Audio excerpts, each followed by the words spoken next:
Chapter 12. A Jonah Day. It really began the night before, with a restless, wakeful vigil of grumbling toothache.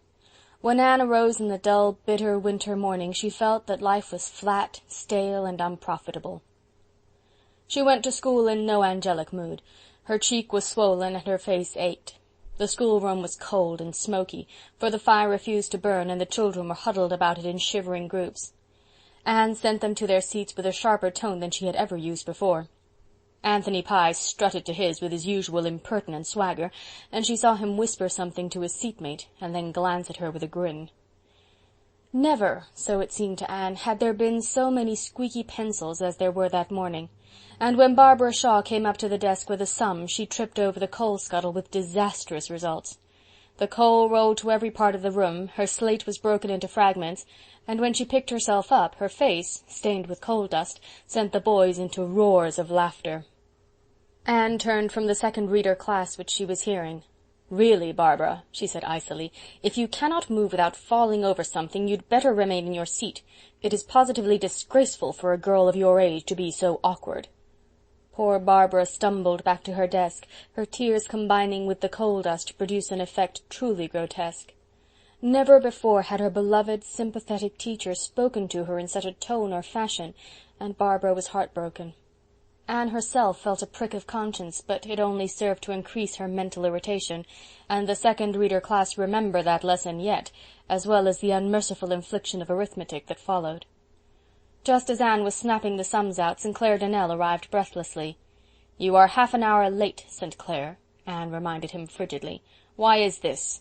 "Please, miss, I had to help Ma make a pudding for dinner, because we're expecting company and Clarice Elmira is sick," was St. Clair's answer, given in a perfectly respectful voice, but nevertheless provocative of great mirth among his mates. "Take your seat and work out the 6 problems on page 84 of your arithmetic for punishment," said Anne.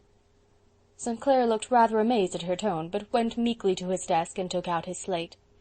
Then he stealthily passed a small parcel to Joe Sloane across the aisle. Anne caught him in the act and jumped to a fatal conclusion about that parcel. Old Mrs. Hiram Sloane had lately taken to making and selling nut cakes by way of adding to her scanty income. The cakes were specially tempting to small boys, and for several weeks Anne had had not a little trouble in regard to them. On their way to school the boys would invest their spare cash at Mrs. Hiram's, bring the cakes along with them to school, and if possible, eat them and treat their mates during school hours. Anne had warned them that if they brought any more cakes to school they would be confiscated. And yet here was St. Clair Donnell coolly passing a parcel of them, wrapped up in the blue and white striped paper Mrs. Hiram used, under her very eyes. "Joseph," said Anne quietly, "bring that parcel here." Joe, startled and abashed, obeyed. He was a fat urchin who always blushed and stuttered when he was frightened. Never did anybody look more guilty than poor Joe at that moment. "Throw it into the fire," said Anne.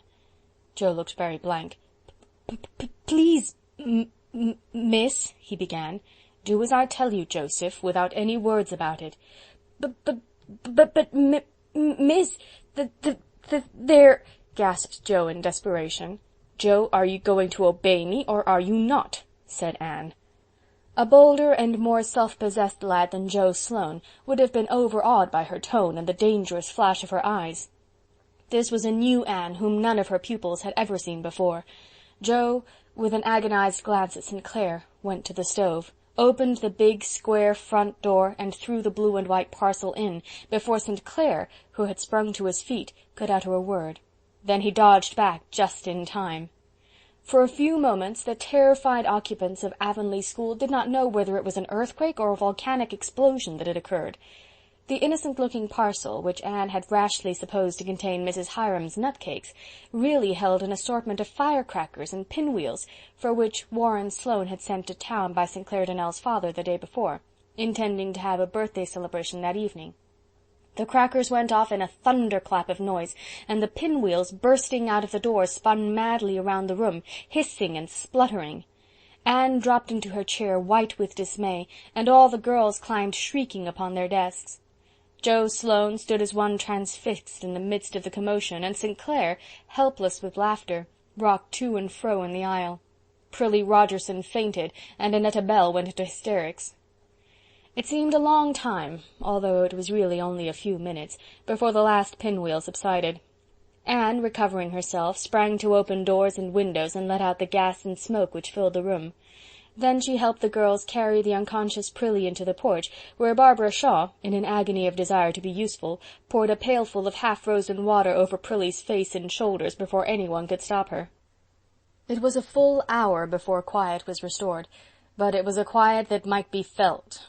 Everybody realized that even the explosion had not cleared the teacher's mental atmosphere. Nobody, except Anthony Pye, dared whisper a word. Ned Clay accidentally squeaked his pencil while working a sum, caught Anne's eye, and wished the floor would open and swallow him up. The geography class were whisked through a continent with a speed that made them dizzy. The grammar class were parsed and analyzed within an inch of their lives. Chester Sloane, spelling odoriferous with 2 F's, was made to feel that he could never live down the disgrace of it, either in this world or that which is to come. Anne knew that she had made herself ridiculous, and that the incident would be laughed over that night at a score of tea-tables, but the knowledge only angered her further. In a calmer mood she could have carried off the situation with a laugh, but now that was impossible, so she ignored it in icy disdain. When Anne returned to the school after dinner, all the children were as usual in their seats, and every face was bent studiously over a desk, except Anthony Pye's. He peered across his book at Anne, his black eyes sparkling with curiosity and mockery. Anne twitched open the drawer of her desk in search of chalk, and under her very hand a lively mouse sprang out of the drawer, scampered over the desk, and leapt to the floor. Anne screamed and sprang back, as if it had been a snake, and Anthony Pye laughed aloud. Then a silence fell, a very creepy, uncomfortable silence. Annetta Bell was of 2 minds whether to go into hysterics again or not, especially as she didn't know just where the mouse had gone, but she decided not to. Who could take any comfort out of hysterics with a teacher so white-faced and so blazing-eyed standing before one? "Who put that mouse in my desk?" said Anne. Her voice was quite low, but it made a shiver go up and down Paul Irving's spine. Joe Sloane caught her eye, felt responsible from the crown of his head to the sole of his feet, but stuttered out wildly, "Not me, teacher, not me." Anne paid no attention to the wretched Joseph. She looked at Anthony Pye, and Anthony Pye looked back, unabashed and unashamed. "Anthony, was it you?" "Yes, it was," said Anthony insolently. Anne took her pointer from her desk. It was a long, heavy, hardwood pointer. "Come here, Anthony." It was far from being the most severe punishment Anthony Pye had ever undergone. Anne, even the stormy-souled Anne she was at the moment, could not have punished any child cruelly. But the pointer nipped keenly, and finally Anthony's bravado failed him. He winced, and the tears came to his eyes. Anne, conscience-stricken, dropped the pointer and told Anthony to go to his seat. She sat down at her desk feeling ashamed, repentant, and bitterly mortified. Her quick anger was gone, and she would have given much to have been able to seek relief in tears. So all her boasts had come to this. She had actually whipped one of her pupils. How Jane would triumph, and how Mr. Harrison would chuckle. But worse than this, bitterest thought of all, she had lost her last chance of winning Anthony Pye. Never would he like her now. Anne, by what somebody has called a Herculaneum effort, kept back her tears until she got home that night. Then she shut herself in the east gable room and wept all her shame and remorse and disappointment into her pillows. Wept so long that Marilla grew alarmed, invaded the room, and insisted on knowing what the trouble was. "The trouble is, I've got things the matter with my conscience," sobbed Anne. "Oh, this has been such a Jonah day, Marilla. I'm so ashamed of myself. I lost my temper and whipped Anthony Pye." "I'm glad to hear it," said Marilla with decision. "It's what you should have done long ago." "Oh, no, no, Marilla. And I don't see how I can ever look those children in the face again. I feel that I have humiliated myself to the very dust. You don't know how cross and hateful and horrid I was. I can't forget the expression in Paul Irving's eyes. He looked so surprised and disappointed. Oh, Marilla, I have tried so hard to be patient and to win Anthony's liking, and now it has all gone for nothing." Marilla passed her hard, work-worn hand over the girl's glossy, tumbled hair with a wonderful tenderness. When Anne's sobs grew quieter, she said, very gently for her, "You take things too much to heart, Anne. We all make mistakes, but people forget them, and Jonah days come to everybody. As for Anthony Pye, why need you care if he does dislike you? He is the only one. I can't help it. I want everybody to love me, and it hurts me so when anybody doesn't. And Anthony never will now. Oh, I just made an idiot of myself today, Marilla. I'll tell you the whole story." Marilla listened to the whole story, and if she smiled at certain points of it, Anne never knew. When the tale was ended, she said briskly, "Well, never mind. This day's done, and there's a new one coming tomorrow with no mistakes in it yet, as you used to say yourself. Just come downstairs and have your supper. You'll see if a good cup of tea and those plum puffs I made today won't hearten you up."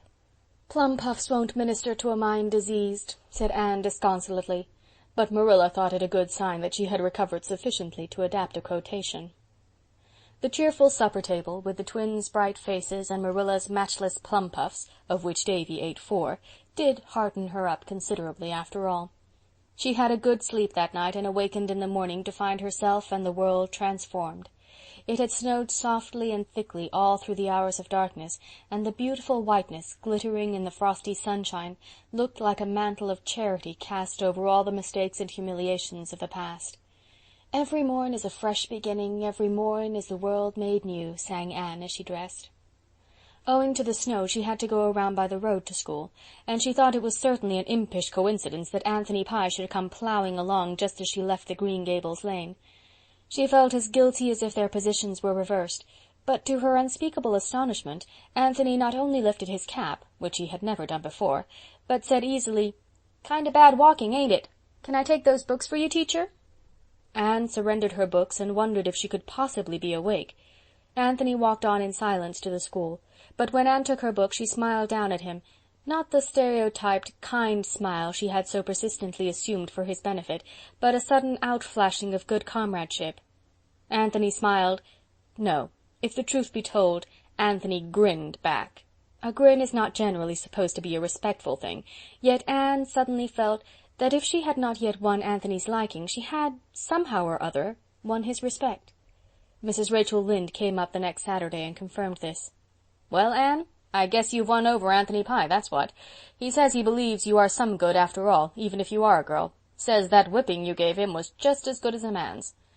"I never expected to win him by whipping him, though," said Anne a little mournfully, feeling that her ideals had played her false somewhere.